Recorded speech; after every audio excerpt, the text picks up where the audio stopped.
Hello! Welcome to the first thing I've ever done where it's like this, because Ooze Week is happening, and I'll be honest with you, chronic procrastination has hit me once again. Let's talk about the thing that I had written an entire script about, then thought, that sounds so fucking boring. So let's just talk about it off the cuff, no script, see if that sounds better. It probably will. So we're going to talk about a thing that I got incredibly inspired by, the concept of the waters of Mars. It's a single episode in an episode of Doctor Who in David Tennant's era, where effectively some weird microorganism inhabits the water of Mars, and anybody that comes in contact with it becomes a zombie host for this malicious water-based beast. And it's a really cool concept, and I thought, what a great idea. We're doing Ooze Week? Awesome, I'll write a script about something which is incredibly inspired by that very concept. It sounded terrible, now we're doing take 2. So that's what we're going to do. I made, effectively, some little bits of lore to put it inside of the Forgotten Realms, and then we got a stat block that we've made, and we've got actually a couple of them, and a different couple instances, and what the differences are, and how things could be cool, and whatever, and we're going to go with that, so that's pretty cool. So let's do it. And apologies for the bad audio quality, because today it's windy. So, let's start with the beginning, the history of the Thralling water within the Forgotten Realms. It is assumed that where it comes from is from some manner of an aberration. Maybe the Mind Flayers, maybe the Aboleths.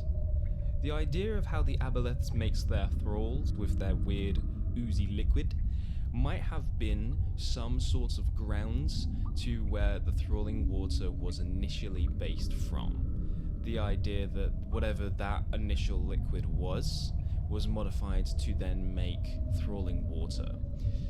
Whether that was from the Aboleths or even the Mind Flayers is unknown, but the base of that theory is grounded within the fact that no matter where you go, if you're seeking Thralling water, your best place to find it is the Underdark. There is a large section of the Underdark which is just a full damp river.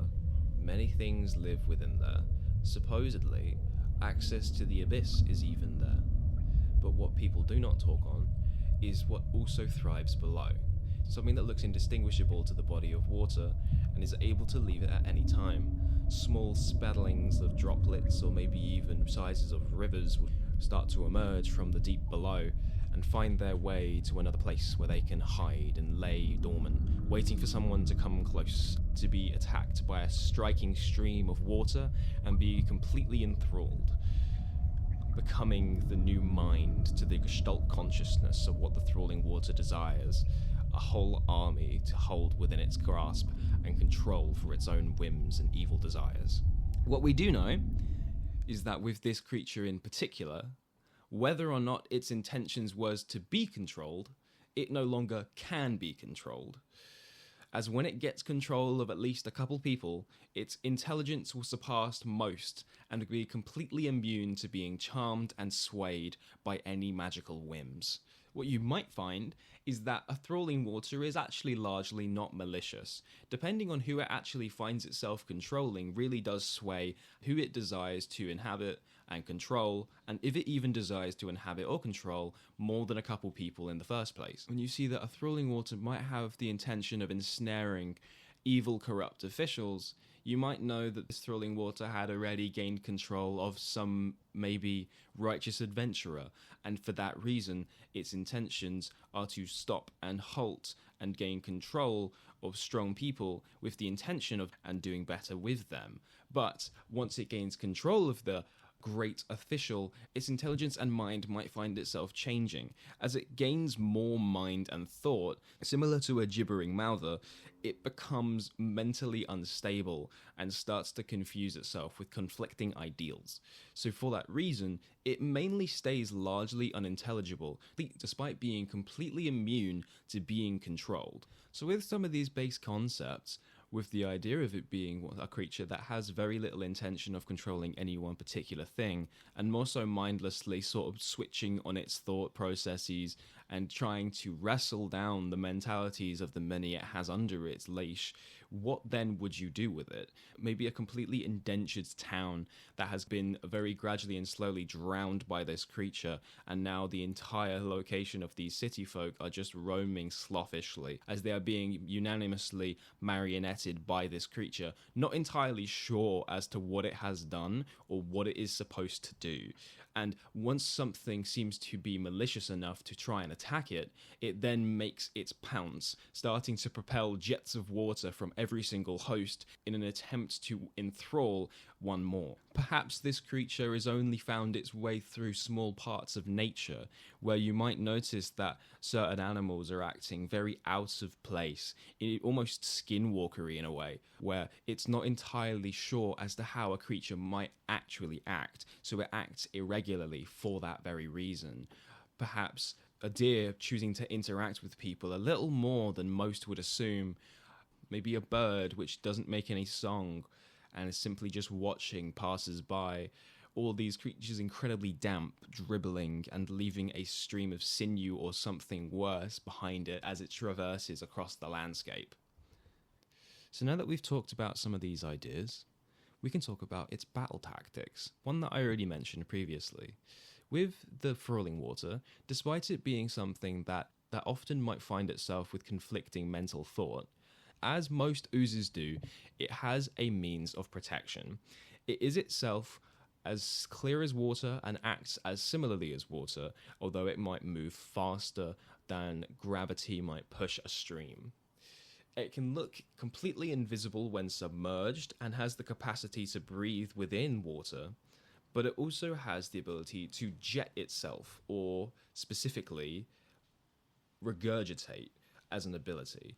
The ability to jet a stream of itself at a target at the cost of some of its HP, with the intention of trying to infect whatever it shoots at.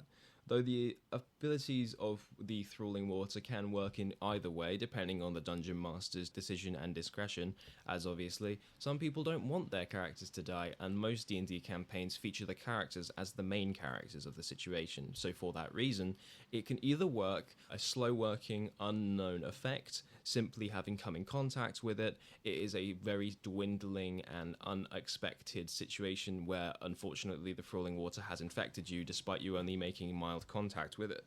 Or alternatively, a very acknowledgeable control where the person is experiencing a conflict with the Thralling Water within their mind. They have to wrangle against it in an attempt to maintain themselves and not fall to the Thralling Water's control. A very simple concept, a very simple thing. Look at it, what else can it do? It can seep through cracks. More than one, thinner than an inch? Nah, mate. It can seep through any crack. Where water can find its way through any surface, so can the Thralling Water, better than any other ooze. And those are pretty much all of its abilities. Its combat tactics, though, are quite skittish and scared. More often than not, the singular entity that is the Thralling Water might have a hub of people which it has under its own control, and would rather keep itself alive via the use of what it has in its control. So for that reason, the Thralling Water will often send people before it will ever intends to send itself.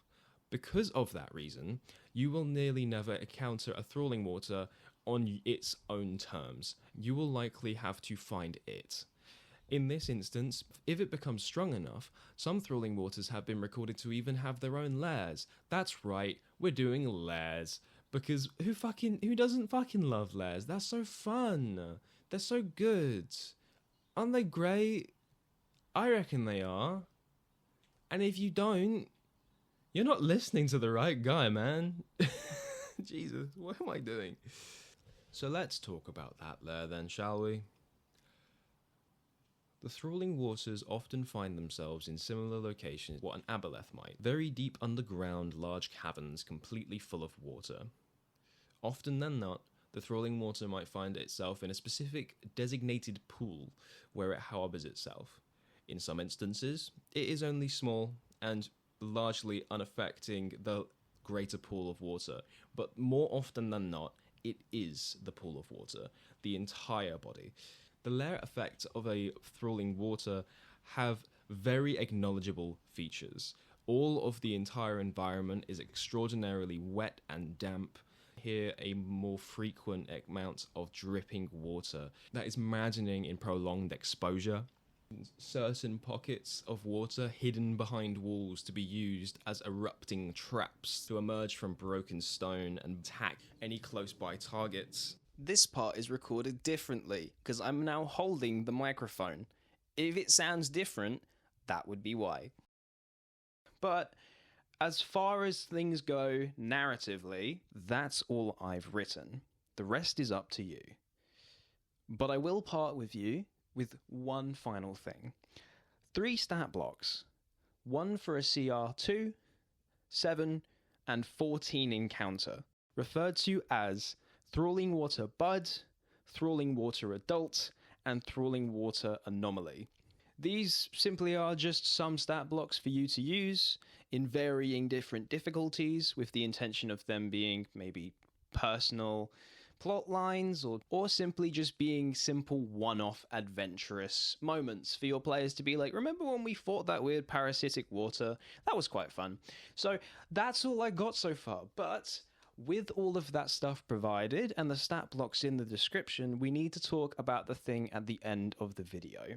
You might have heard what I mentioned beforehand about this being a contribution to something called Ooze Week. Now, I was really running the wire thin here, but what Ooze Week is similar to Kraken Week or Dragon Week. It is supposed to be something of a small celebration of a small part of the TTRPG that me and a bunch of other D&D TTRPG players that are making their own content and are still fairly new to the YouTube platform or still fairly small on the YouTube platform, all collaborated together to do so that we can, celebrate it together and share our love for it and just have a fun time.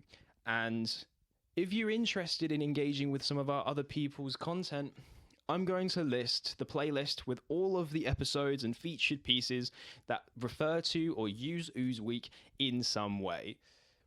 As well as, in the description, if you are interested in engaging with these other people in a one-to-one sort of medium, there's a Discord that is linked in the description below. We're also a part of it. It's called the Cosmic Tap. You might have heard, if you are interacting with our stuff from our own podcast series, we often refer to it as the Discord we're a part of, not a Discord we own. And of that Discord that we are a part of, are the people who are also engaging with Ooze Week. But that's pretty much it. So now it's time to put the end part of the video.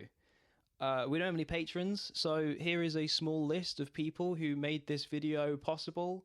Some people that are referenced in this video are people that also started the ideas of Ooze Week, or are people who have participated in Ooze Week. That person's pretty cool, wouldn't you agree? Oh, I like that person's stuff as well. That person's alright. I'm joking, they're great. I hope you've all enjoyed the base concepts of the Thralling Water, and I do hope that I will see you later, maybe engaging with our own content, and you can see the entire series of The Worst Outcome, all 23 episodes and 24 on Tuesday. It's a doozy. So, bye!